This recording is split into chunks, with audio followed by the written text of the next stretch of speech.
So, happiness. How the subconscious mind is programmed. From the time of conception, data, information, begins downloading into the subconscious mind. This data is formed from specific events, situations, and memories, which are interpretations of the events in the subconscious mind, and are a mixture of fact and perception. You then form a thought or belief about the event, situation, or memory. Your mind then performs a perceptual filter, which is the process of taking in new information and interpreting it according to prior experiences and your individual cultural norms. Those beliefs, in turn, will elicit emotional responses. Emotions reflect thought action in the moment, which will then drive behaviors or create physical symptoms. Your behavior symptoms then dictate your outcomes and results for your life, unless they are examined and reconciled. Activating event, results model. In this cycle, a situation or activating event triggers a belief or interpretation about that event. This belief then leads to specific feelings or emotions. These feelings can drive certain behaviors, like avoiding tasks or withdrawing from social interactions, ultimately affecting the results or outcomes you experience. For example, missed opportunities or strained relationships. These emotions influence your behavior or symptoms, which in turn produce results or outcomes in your life. For example, if a challenging situation occurs, the activating event, your belief about the situation, for example, "I'm not good enough," leads to feelings of inadequacy or anxiety. Activating event belief emotion behavior =sign results for your life. Activating event. The teacher tells Susie, age 7, to go to the chalkboard and spell cat. Susie spells cat K-I-T. The teacher says, "Susie, you are so stupid. You should know how to spell cat. Everybody knows how to spell cat." Right then and there, Susie forms a belief about herself, that she is stupid and cannot keep up with the other kids. She is then filled with the emotions of embarrassment and sadness, which are then imprinted in her young subconscious mind as truths about herself. Moving forward in time, Susie is now age 27, and in a job interview in front of her potential boss. She starts feeling the same feelings she felt when she was 7 years old and could not spell cat. She freezes when she is asked a question. Susie was not consciously aware of why she was feeling the way she felt when she was a child filled with embarrassment. The outcome is that she does not get the job and settles for mediocre jobs throughout her life, all because of a negative, disempowering seed that was planted in her subconscious mind when she was 7 years old. Whenever there is an emotionally charged event, situation, or an influential figure, such as a parent or teacher, involved, the soil is fertile ground for planting seeds. The seeds are either negative, limiting or disempowering belief, neutral or positive, empowering belief. The gatekeeper of your thoughts. There is part of the brain mind, amygdala, that mediates between your conscious and subconscious mind. Some prefer to call it the critical facility or analytical mind. It is likened to a gatekeeper, judge, critic, or veil. In the computer analogy, it is likened to antivirus software. This theoretical gatekeeper lies between the conscious and the subconscious mind. It can also be described as the conscious, aware capacity to review and analyze information that you are exposed to and to reject or accept the messages received from the environment. This gatekeeper compares new information or stimuli with previously held beliefs, knowledge, or ideas that are already held, seated, in your subconscious mind, and then determines what is valid or invalid. It is also responsible for your fight, flight, or freeze response to danger. The gatekeeper, or the analytical mind, is not downloaded until somewhere around the ages of 7 and 9. If a child still believes in Santa Claus, the gatekeeper may not be developed. Therefore, their critical and analytical thinking is limited. Hence, Santa literally comes down the chimney in the mind of the child. The subconscious mind develops much earlier than the conscious mind. Its primary role or main job is to learn as much as possible, as fast as possible, to ensure survival. When messages from the environment, after being processed by the conscious mind, hit the gatekeeper, it then decides if an imprint or belief exists in the subconscious that matches the message. If so, the message will be accepted into the subconscious mind. If the belief does not match, the message will be rejected. This allows for sifting through enormous amounts of information at lightning speed, accepting valid information as you know it to be true, and throwing away or deleting messages that are deemed invalid. Acorn. Young children do not have a gatekeeper. Their minds are always open and primed for programming. They do not yet have the capability to analyze and discern information. Children take things literally, so it is vital to make sure the information that is planted or seeded in the minds of children is empowering. Factors that facilitate bypassing the critical factor or gatekeeper of the mind. Whenever these factors are in play, The subconscious mind is fertile soil for planting empowering or disempowering seeds. 1. Influential figures. Everyone in a position of influence has the potential to become programmers of your subconscious mind. Your parents were your primary programmers. They were your first and the most prominent imprinters. At birth, they started planting seeds that were either positive, empowering, neutral, or negative, limiting beliefs or disempowering. You started forming your beliefs about how the world operates mainly as viewed through their lenses and their filters. You took on their worldviews, cultural norms, and biases, which were most likely passed down from generation to generation. Yale University conducted an experiment, 1967, to evaluate how much pain an ordinary citizen would inflict on another person, simply because he or she was ordered to do so by an experimental scientist, an authority figure.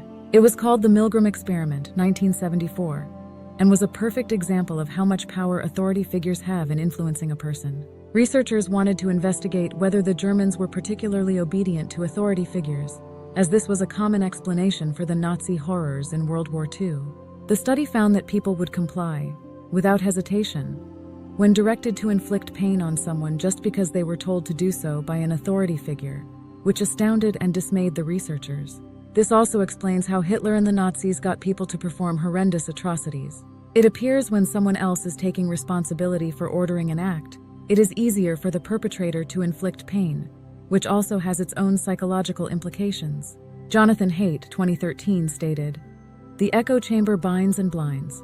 People get blinded to immoral effects of a wrong decision because they are blinded to an authority figure that controls or otherwise biases interpretation of environment." This study has a wide array of implications. The main implication is that a person in a position of authority, or who has some form of influence, may be a potential gardener who plants positive, empowering, neutral, or negative, limiting beliefs or disempowering seeds in the subconscious mind. Parents, teachers, bosses, managers, athletes/coaches/celebrities, politicians, global and local influencers, doctors, medical professionals, clergy, nuns, psychologists, counselors, the media, including all social media, play significant roles in subconscious programming. From an evolutionary or survival standpoint, which is the key role of the subconscious, one is more likely to accept and go along with authority/influential figures because there is a preconceived perception that they have more knowledge and expertise, which in turn translates to the subconscious mind that the odds are better for survival.